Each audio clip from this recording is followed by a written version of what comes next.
મીરા જેવો ભક્ત કોઈ થયું નથી.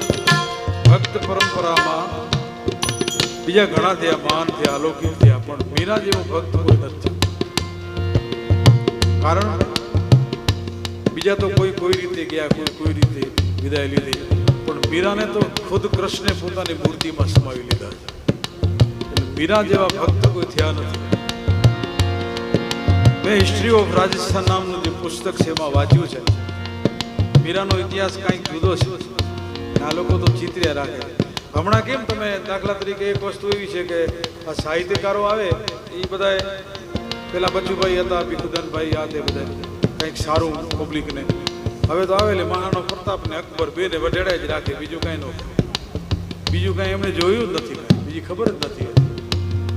અને નવી પેઢીને બીજું શું હોય, એટલે આ ભાઈ 302 લાખ છે ને ભાઈ, જામીન નહીં થાય, મરી જાઓ. આ એ સમય નથી, આ કલમનો યુગ છે, તલવારનો નથી. હા, એ ઉધામાં હતા, એ ગયા બધા, હવે નથી.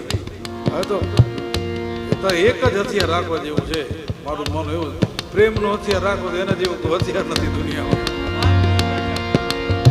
ગમે એવું પશુ હોય ને, ગાય હોય, બળદ હોય, ઘોડું હોય, ગમે એવું અજડ હોય ને ગમે એવી મસ્તી કરતો હોય, પણ ધીમે ધીમે તમે એને રોજ પકવાડે રાખો, પ્રેમ આપો, એટલે એક દિવસ તમારે વશ થઈ જાય. તો માણસ શું ન થાય, થાય ને.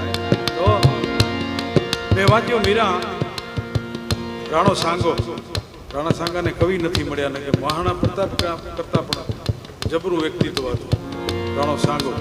રાણા સાંગાના ચિરંજીવી ભોજરાજજીનો વિશાળ મીરા હારે થયેલો. અને માંગુ નાખ્યું ત્યારે કીધું કે ભાઈ આ તો સંસારિક સુખમાં કોઈ જાતનો રસ નથી.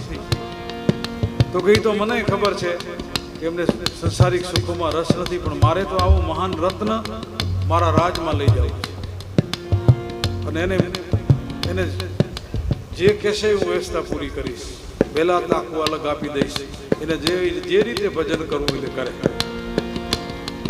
લગ્ન થયા મીરાના, મેવાડ પધાર્યા મીરા અને અહીંયા આવીને મેલા થોપ્યો રાણા ભોજરાજીએ. ભજન કરે, સાધુ સંતો આવે, આ તે બધું. એમાં એમનું અવસાન થયું રાણા ભોજરાજીનું. એમના ભાઈ ગાદી આવ્યા, એણે પણ બહુ સેવા કરી.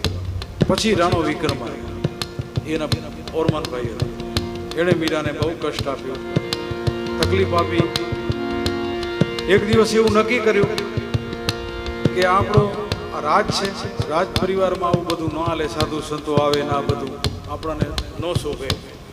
એમ કરો, એક કરંડીઓ લેવો અને એમાં સાપ નાખો અને એમ કહો કે આ ફૂલ છે કૃષ્ણને ચડાવવાના છે, ધરવાના છે.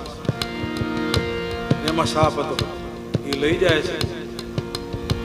દાસી મીરાને કહે છે કે આ ફૂલ છે કૃષ્ણને ચડાવવાના છે.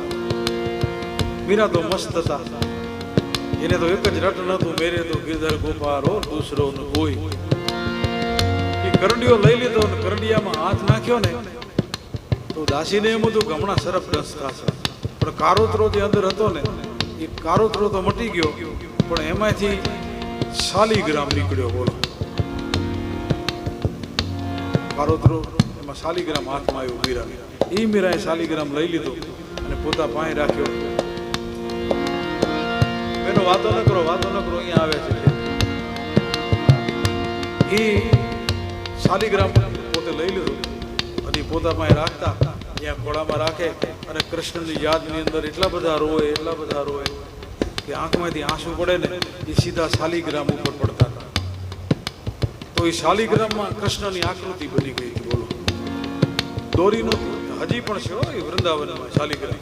તમારે જોવું જોઈએ, આવ્યા યુટ્યુબ ઉપર સર્ચ કરજો, તમને એ મંદિર એ દરબારોએ મીરાને આશરો આપ્યો. કારણ કે વૃંદાવનમાં મીરા 15 વર્ષ રહ્યા છે.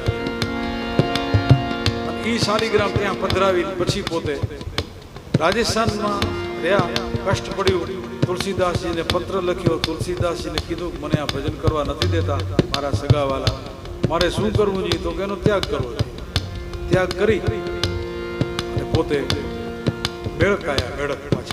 મેળક એને જન્મ સ્થળ ઉપર આનંદ નો આવ્યો.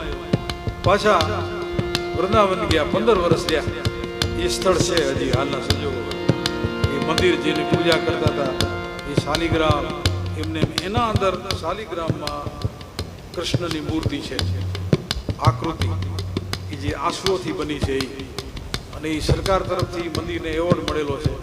વૃંદાવન તમે જાઓ તો જજો, તમને જો ટાઈમ મળી જાય. ગલી પૂજામાં છે આમ એકદમ મંદિર, શોધ કરવી પડે.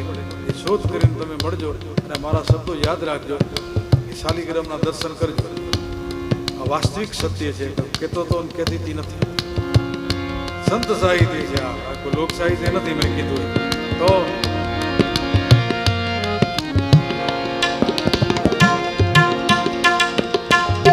એ મીરા પછી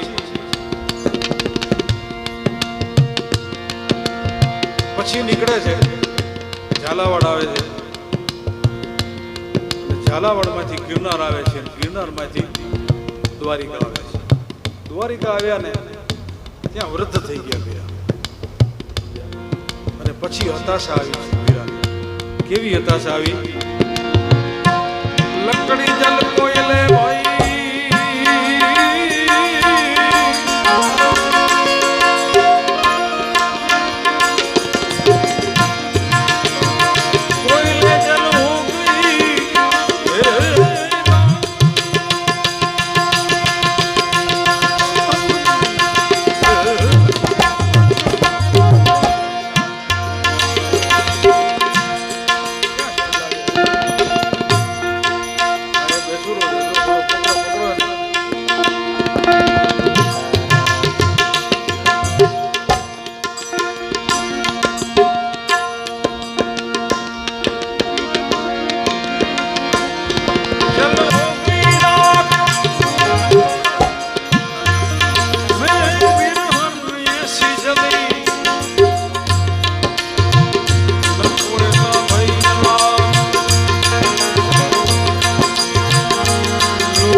શું સૂરમાં કંઈક આવે છે ગંજામાં આવે છે